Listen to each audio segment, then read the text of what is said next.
Who Cares is a community installation by Brixton-based architecture and design studios AWMA and Squires and Partners for the London Festival of Architecture.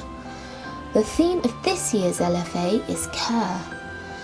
Care has been fundamental in navigating this difficult year, and everyone has shared the global experience of caring for friends and family and the local community perhaps more than ever.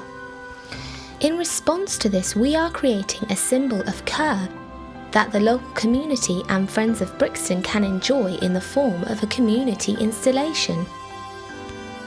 We were inspired by a Japanese Star Festival, which is celebrated by writing wishes on small pieces of paper that are hung from bamboo.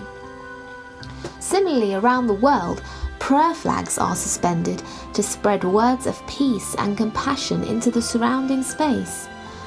We have launched a call for submissions so that we can collect experiences and ideas of care. Drawing inspiration from colourful prayer flags, submissions printed on seed-infused recycled paper will be suspended in the windows of the department store, the greenhouse in Pop Brixton and the Resol Hub in Brixton Village, all forming an art installation showcasing what care means to different people. Once the display is dismantled, the seed paper will be gifted to Friends of Brixton to plant, giving the installation a life after the festival through community seed dispersion. Who Cares is just one of a whole host of events taking place in Brixton throughout the month of June, so we hope to see you there.